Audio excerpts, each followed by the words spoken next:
Chico Anísio, Renato Aragão, Tom Cavalcante, Tiririca, Wellington Muniz. Quando falamos de humor no Brasil, percebemos que a maior parte dos grandes humoristas brasileiros é cearense. Como o Ceará conquistou essa vocação para o humor, o que faz do cearense a pessoa mais engraçada do país? Desde o século passado, o nosso estado é conhecido como Ceará Moleque. Afinal, aqui, um bode foi eleito vereador e o sol foi vaiado. Em qualquer lugar do mundo, você reconhece um cearense quando ouve o famoso "Yee!". Em uma terra castigada por constantes secas e um povo sofrido pela pobreza, o humor encontrou espaço para crescer, pois o cearense tem essa habilidade de transformar suas mazelas em humor, a tragédia em comédia. Hoje, o Estação 21 vai abordar este aspecto peculiar do Ceará. Vamos procurar entender como o nosso estado conquistou essa vocação e como é feito o humor do Ceará. Por que ele tem feito sucesso, os problemas que enfrenta e o futuro dessa forma de fazer rir dos cearenses. Para mim, o humor é uma indústria hoje.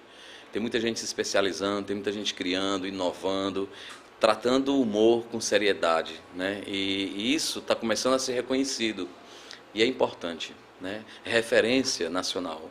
O humor cearense, ele hoje em dia, ele tem essa responsabilidade muito grande, né? Já virou tradição. O humor cearense, para mim, né, é o que eu vivo, né? É o que me faz feliz, é o que me realiza. O humor cearense, para mim, é tudo, né? O humor do Ceará é alegria, é conseguir, através da irreverência, do riso, burlar vários fatores. É transformar a tragédia em comédia, tentar amenizar o sentimento do cearense, que é um povo fuleiragem, que gozador. Para conversar conosco sobre o humor cearense, convidamos Cyrano Santos Pereira de Almeida, ou Ciro Santos. Ele canta, dança, dubla e dá vida real aos seus bonecos. Ator e humorista, nascido no Rio de Janeiro, mas cearense de coração. Intérprete de duas das mais famosas personagens do humor cearense, Virgínia Del Fuego e Margot. Em suas personagens femininas, costuma usar trajes elegantes e coloridos, representando números diversificados, sempre marcados por clássicos internacionais. Nos palcos, ele mostra o seu ser performático, encantando plateias e reinventando o humor. Seja bem-vindo ao Estação 21. Obrigado. Ciro, o que diferencia o humorista do performista? Bom, na realidade o humorista, o ator cômico, existem várias vertentes. Tá? Por exemplo, o humorista, tem gente que fala assim, o humorista só conta piada, o piadista só conta piada, o ator cômico só conta piada.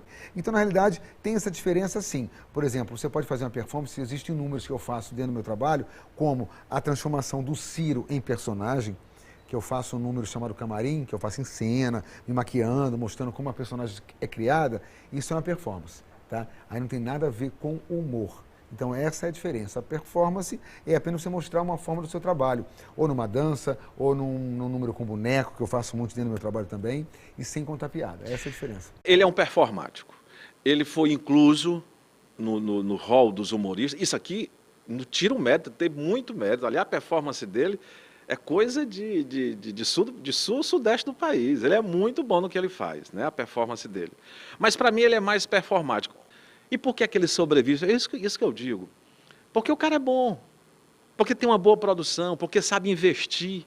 Se o cara tem talento, é trabalhador, investe, sabe? E tem bom coração, ele vai longe, né? Então foi o caso do Ciro. Assim, como é que eu sobrevivo? Eu acho que por conta da minha variação de performance para humorista, que aconteceu ao longo desses anos, e hoje em dia eu faço de tudo um pouco. Aliás, eu posso me considerar, entre aspas, não querendo ser melhor que ninguém, mas talvez um dos artistas aqui bem mais completos que outros. Outros só contam piada, outros só fazem personagem regional. A minha personagem é uma personagem internacional, quando digo internacional, porque eu consigo apresentá-la em vários lugares do mundo. Ciro, esse famoso humor cearense, a gente percebe que a maior parte dos grandes espetáculos se concentram mais em Fortaleza e não no interior. A gente pode dizer que esse humor de fato é cearense, é pro cearense? É assim, na realidade é. O que acontece é o seguinte, você pode observar hoje, nós temos dois tipos de espetáculo. Nós temos o espetáculo teatral, por exemplo, o último espetáculo que eu montei foi o Mudança de Óbito, que foi um espetáculo que foi sucesso, foi no Teatro Pré-Centro. A gente teve casa lotada durante 3 meses, todos os dias, que era uma sátira do Mudança de Hábito. Fiz o Sucesso Que Vou Eu, fiz vários espetáculos. Então nós temos o público. O cearense hoje vai muito para o espetáculo teatral. O João Neto, por exemplo, fez a produção dele agora há pouco tempo, no Alto do Compadecido, no Teatro Via Sul. Nós tivemos um mês de casa lotada, 700 pessoas, sexta, sábado e domingo, porque as pessoas vão para o teatro. O show de bar, que aconteceu uma coisa chamada repetição. Tá? Não só minha, como de vários artistas, que acabaram realmente caindo, talvez no comodismo e de ficar na repetição. Então, por isso, pelo turista chegar e de termos um público variado a cada semana, tá? A gente acaba fazendo aquilo. Então, assim, o meu espetáculo, por exemplo, às quintas-feiras, ele tem 11 anos de cartaz. É como se fosse um espetáculo na Broadway ou em São Paulo, que fica anos e anos em cartaz. Então, eu tenho 11 anos com o mesmo espetáculo. O que eu troco é o figurino, troco números com boneco, troco números... Mas, assim, o roteiro, o esqueleto é o mesmo. Por quê? Porque o dono da casa não quer que eu mexa. Porque a gente tem lá em baixa estação 600, 700 pessoas e na alta estação nós temos 1.500, 1.800 pessoas por quinta-feira.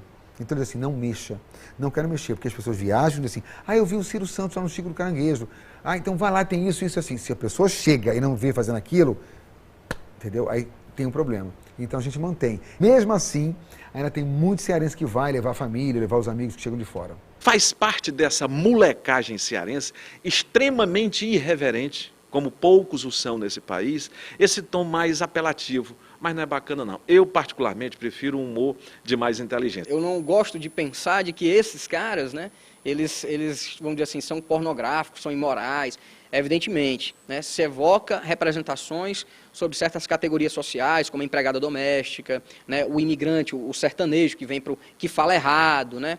E a ideia de falar um palavrão e tudo mais, eu acho que o Jô Soares, Chico Anísio fazia isso no seu show de humor. Né? Eu não gosto de pensar que esse humor aqui produzido no Ceará é um humor pornográfico por excelência. Ciro, existe uma relação entre o exagero de termos apelativos e pornográficos com um texto não bem escrito de humor? Eu acho que talvez sim, eu acho que sim, porque ele acaba usufruindo, ele acha que o palavrão vai criar um riso. E nem sempre isso, nem sempre acontece. Nós temos aí, infelizmente, essa nova geração que está aparecendo no humor aí, muito deles você não pode colocar em cena, porque realmente é 60% de texto e palavrão. Entendeu? Eu, quando chamo alguém para ser meu convidado lá no Chico do Caranguejo, que é a casa que eu trabalho há mais tempo, eu peço, gente, maneira, se tem um palavrão, vamos trocar por palavras que às vezes se tornam mais engraçadas. É muito, de repente, você pode falar assim, um pênis, um bilau, fica mais engraçado do que você falar a palavra pá, x, direto, entendeu? Então, eu sempre dou essa dica para que eles troquem, fica mais interessante. Se você não profissionalizar, sabe, dar um formato, pode ser stand-up, comédia stand-up, pode ser esse show de palco, 2, 3, pode ser a companhia do Carri Costa. Veja o Carri Costa, é produção. Grandes atores, com um belíssimo e competente texto de humor. Aí, você perguntar qual é o futuro desse humor, é se ele for buscar lá nas raízes da molecagem, do moleque cearense da outrora, se ele for buscar argumento ali, esse humor, primeiro, ele vai ser imorredor, e segundo, ele vai dar em todos eles dos que estão aí. Porque nós temos material. Isso aqui é um canto de natureza que privilegiou o homem nesse fazer, nesse sacrossanto fazer bem-humorado e moleque. Então, o futuro, eu acho que vão ter que vir buscar aqui, desde que essa moçada se mire no que foi o moleque do passado. Olha, é esse humor que existe mesmo, é característico nosso. É igual você chegar e dizer para a Bahia assim, olha, a Bahia até hoje é axé, e o que é que vai ser daqui para frente? Né? A característica do Ceará é esse tipo de humor que a gente faz, né? Esse humor com improviso, esse humor em bares, sabe? Esse humor até um certo ponto escrachado, né? Para você, Ciro Santos, como será o humor no futuro cearense? Eu acredito que é como o Tarcísio falou, realmente. Eu acho que a gente tem que pesquisar e sempre tentar inovar de alguma forma. Por exemplo, nós, quando eu digo nós, o nosso grupo, que trabalha junto, eu, Paulo, o Laitinho, o João Neto, o Zé Modesto, a turma toda, a gente está sempre montando algo novo. Nós temos um espetáculo chamado No Ceará é Assim, onde a gente viaja pelo Brasil. E agora nós estamos juntos, eu, Escolástica e o Laitinho, montando uma comédia, que é uma comédia para o teatro também, que é uma sátira da Dona Flor e seus dois maridos. Entendeu? Seu Flor e suas duas esposas. Vai ser uma sátira. Então, isso aí é inovação, sabe? Eu acho que isso é inovação. Por exemplo, principalmente em comédia, quando o Tarcísio falou do Carri Costa, exatamente isso. Eu e Paulo montamos, ano retrasado, uma comédia do Carri chamada As Vizinhas. Foi fantástico, sabe? Uma comédia de situação, onde não tinha piadas. Era uma situação de duas vizinhas que moravam no condomínio. Uma era rica e foi parar no leste-oeste. Então, por aí você tira, né? Então, acho que esse é o humor do futuro, é tentar pegar com novos textos e não ficar parado só nos palavrões, ou só no... Mas pegar aqui, eu acho que a cura está quente aqui, continua, entendeu? Como você falou assim, venha buscar, vamos fazer aqui, nós temos essa matéria-prima, é só saber aproveitá-la. Mas tu acha que o formato pode se adaptar para um stand-up, para algum outro... O stand-up aqui é o seguinte, a gente tem algumas pessoas que já tentaram fazer stand-up aqui, mas a coisa não flui. Aí eu te digo que a gente volta à questão do turismo. O turista vem para cá, ele já vê muito isso no Rio e em São Paulo, sabe? Ele já vê. Então ele quer ver humor genuinamente cearense. A cara pintada, maquiada, o improviso, o piadista, o regional, o brilho. Ele quer ver tudo isso aqui. Então quando você sai, entra em cena para contar stand-up com a sua roupinha, sim, aí realmente, tal. Depois de um ator ter entrado, feito a plateia quente, brincado com todo mundo, deixando a plateia... É complicado. A guerra do stand-up com o humor cearense é complicada porque a gente movimenta muito mais. Se você for assistir, não sei para essa matéria se vai ter essa oportunidade, mas de gravar alguma coisa e ver o tempo do riso do humor cearense para o tempo do riso do humor lá fora é muito grande. A gente consegue risada uma atrás da outra. O tempo do humor do stand-up ou de uma comédia é mais demorado. Assistindo uma aula, aí o professor botou: Brasil, aqui estamos para te defender. Aí o cara foi e disse: você aí, vamos fazer uma análise gramatical. Qual é a classe gramatical da palavra aqui? Aí o cara não sabia de nada. Aí ele foi e disse: rapaz, aqui o que é?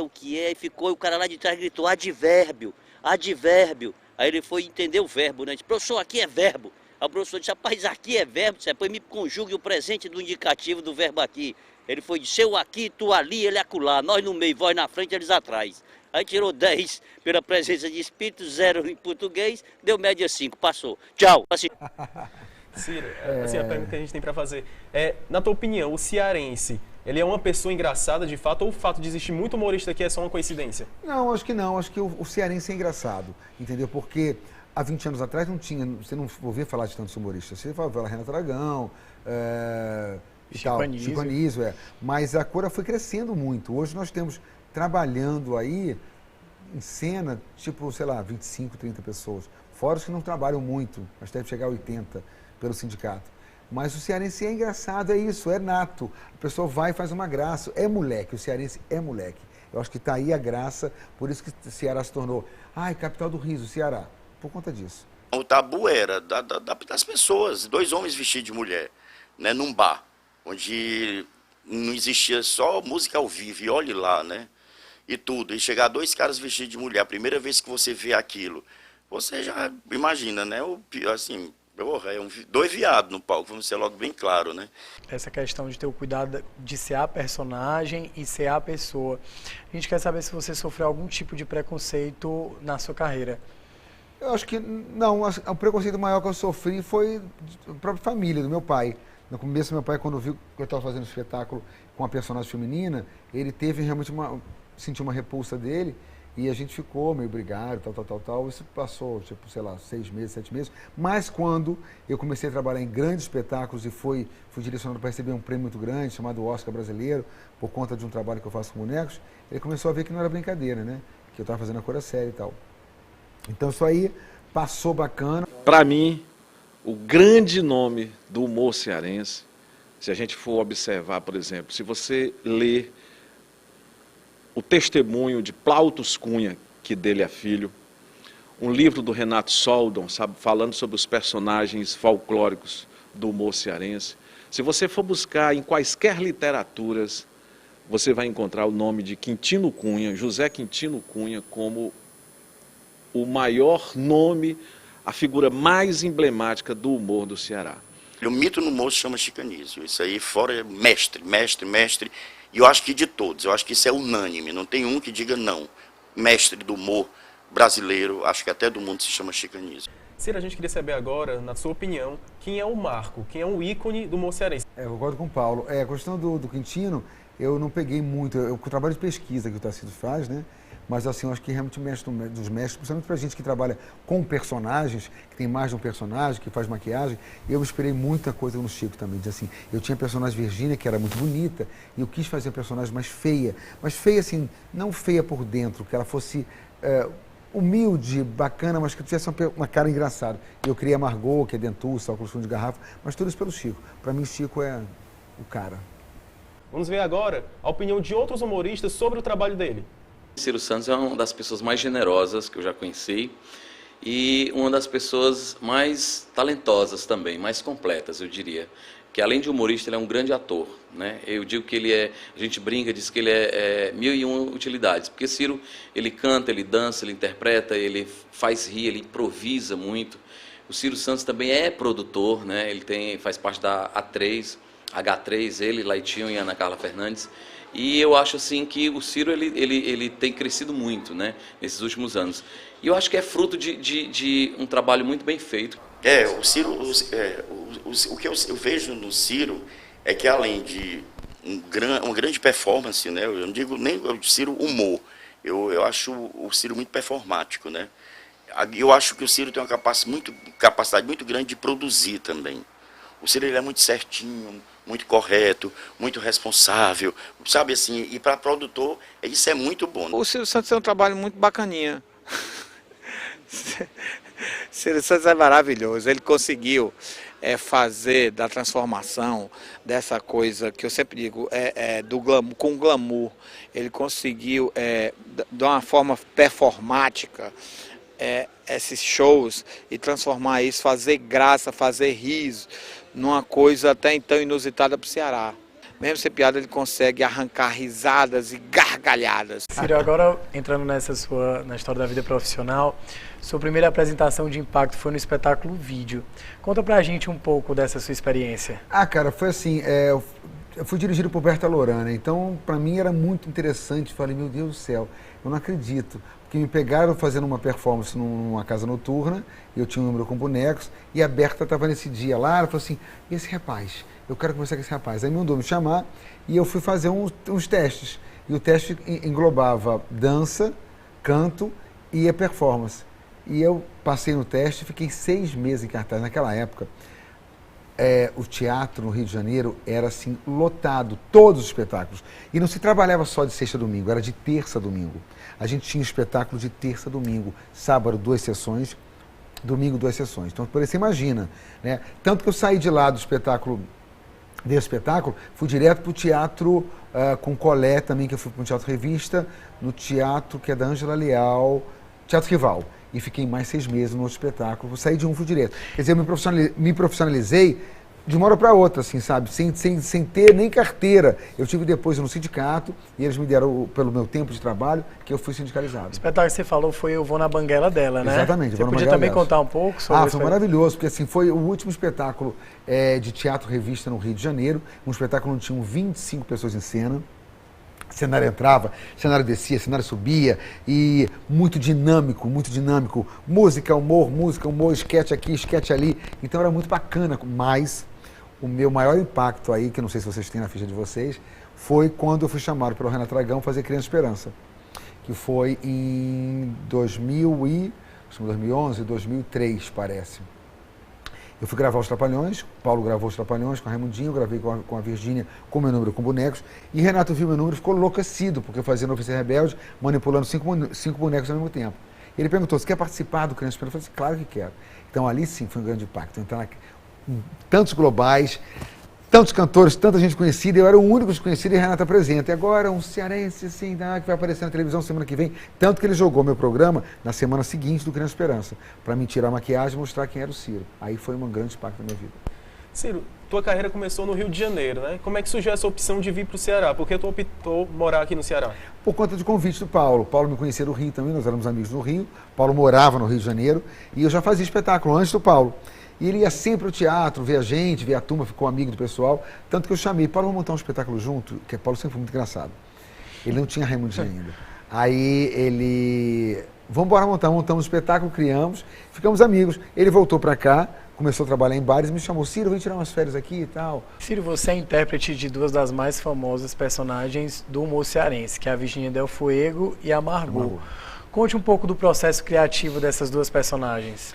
A Virgínia, na realidade, eu comecei a trabalhar com o nome de Ciro Santos, sem ter nome da personagem. E a gente sentiu uma necessidade dela ter um perfil, dela ter uma vida, né? Então, no espetáculo, na Ripimboca era Parafuseta, se não me engano, foi esse.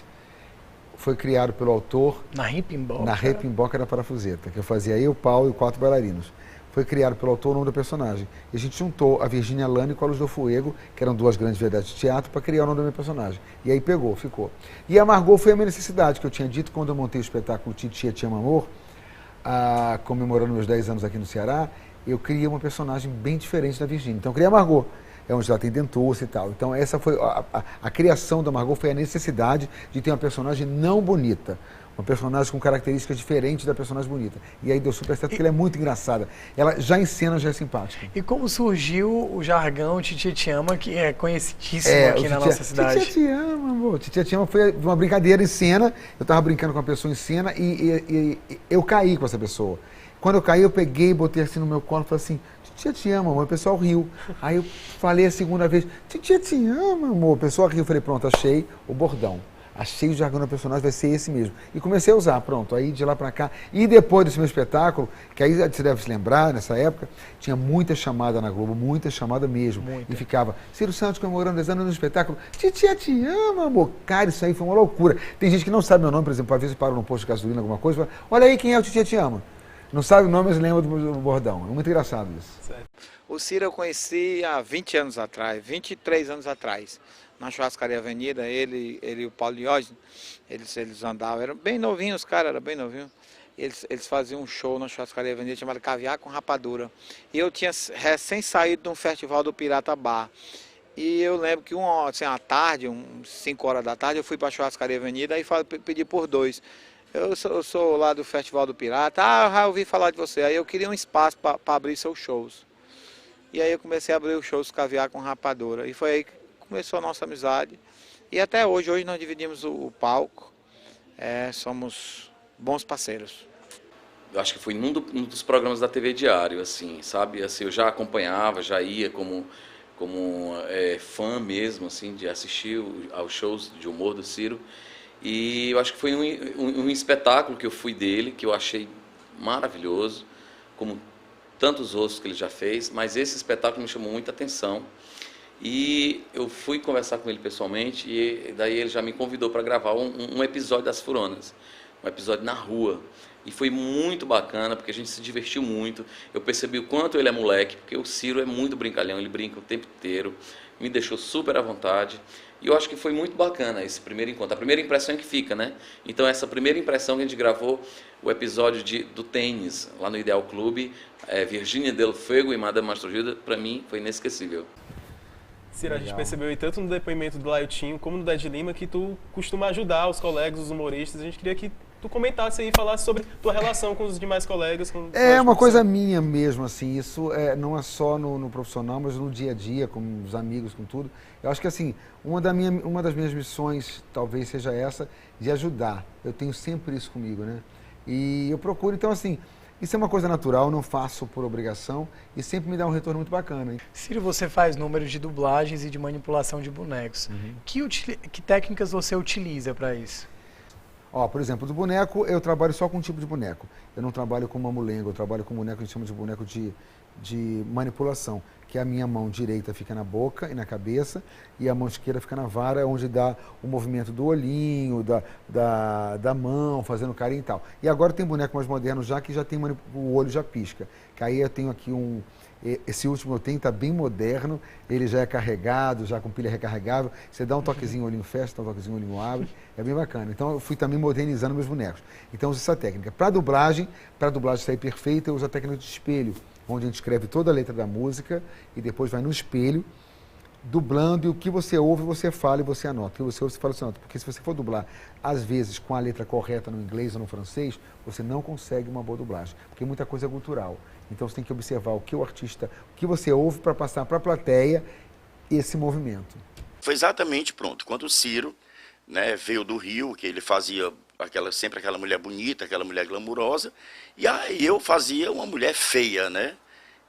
E um dia lá em casa eu pensando, gente, qual o título que eu colocaria nessa dupla, né?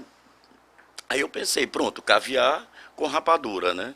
E o espetáculo ficou Caviar com Rapadura, foi um grande sucesso, porque ele entrava, fazia o número com um boneco, um número super sofisticado, entrava, fazia Não Se Vá, de Jane Erundi, quer dizer, e sempre era aquele o oposto, né, mesmo. Conta pra gente como é que foi essa tua experiência com o Paulo Diógenes, o Caviar com Rapadura, falar um pouco mais. Cara, fantástico, porque assim, Paulo é uma pessoa também muito generosa e a gente combina muito em cena. Hoje em dia, a gente sabe, no olhar, a gente sabe que tá errado, que a fala tá errada, que a marcação tá errada. Nas vizinhas era muito engraçado esse último espetáculo junto que fizemos, porque era um espetáculo de 1h10, 1h15, corrido de texto, não tinha improviso na plateia, era texto mesmo.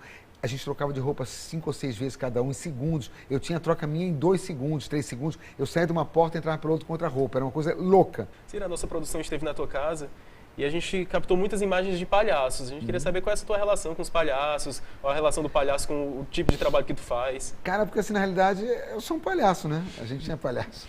Aliás, eu sou palhaço o dia inteiro, de uma forma diferente. As pessoas dizem que eu sou muito bem-humorado, realmente eu sou. Eu gosto de estar assim, eu acho que quando as pessoas perguntam na minha idade, mas Ciro, você tem 50 anos, como é que pode ter 50 anos, não parece tal? Talvez seja por isso, porque eu levo a vida muito tranquilo mesmo, realmente, com tudo aquilo que a gente tem que ter do profissional, da responsabilidade, do dia a dia, mas eu levo a coisa bem tranquilinha mesmo, acho que isso que é gostoso. Então eu sou um palhaço, por isso que eu tenho muitos palhaços em casa. O Ciro, ele sempre conta algumas coisas assim, engraçadas pra gente, né? Mas em uma das histórias assim que o Ciro conta essa coisa do show, né, da produção, que é preciso ser impecável até, né, porque a gente, desde o material ao figurino, isso tudo tem que ser impecavelmente bem conferido. E o Ciro me fala que já me falou que às vezes teve situações em que não foi a peruca. Ou teve uma outra situação que eu achei engraçada, que ele chegou, a maquiagem dele não chegou para fazer o show, a maquiagem... E foi muito engraçado, porque ele ligou para mim, fez o show lá, improvisou, a maquiagem não chegou, o voo atrasou, e o material dele sumiu, gente, sumiu do avião. E ele chegou em Fortaleza para fazer outro show, e a maquiagem ainda não tinha sido devolvida pela agência de viagens. No começo, quando o Ciro chegou em Fortaleza, trabalhava muito eu, Laiutinho, Brega, Falcão e tudo. E por incrível que pareça, aqui, que até hoje a esposa do Laiutinho morria de ciúme do Ciro Santos. Quando, gente, o Ciro chegava, ela saia. Tinha o maior medo do mundo, né? E hoje a gente até ri por causa disso. Ciro, como é que essa história da mulher do Laiutinho ter ciúmes de vocês? Como é que vocês resolveram porque o Laiutinho sempre foi muito agarrado comigo, né? E a Virgínia, eu estava sempre vestido, produzido Virgínia, e ia ficar frescando com ele. Agarrado, sentando no colo dele, e ela entrava no assim, sai daqui, sai daqui. Hoje em dia a gente brinca essa situação, mas ela tinha ciúme mesmo, verdade. Ela tinha ciúme, não gostava que a Virgínia chegasse perto do Laiutinho. O Ed Lima contou pra gente aí que vocês... Teve uma situação que estava sem a maquiagem. A maquiagem já teve assim, chegar, por exemplo, sem a fantasia? Como é que já teve sem peruca, sem peruca. Peruca não foi na mala. Porque assim, a pessoa, um camareiro nosso trabalhava aqui, e nessa viagem ele não ia. Entendeu? Ia só a sonoplástica, a Manuela. E quando chegamos lá, a peruca não estava. E aí você procurar, de repente, numa cidade que não tem peruca. Aí a gente vai de torso, faz um torso, põe o personagem de torso. Que não tem nada a ver e acaba fazendo. Quer dizer, muita coisa engraçada. Já cai em cena. O povo já riu. Ciro, Estação 21 está chegando ao fim. Obrigado pela sua presença. Eu que agradeço você, André. Obrigado, Fernando, também, viu? Parabéns e sucesso. Essa foi mais uma edição do programa Estação 21, um programa produzido pelos alunos da disciplina de Laboratório de Telejornalismo da Universidade Federal do Ceará. Obrigado pela sua audiência.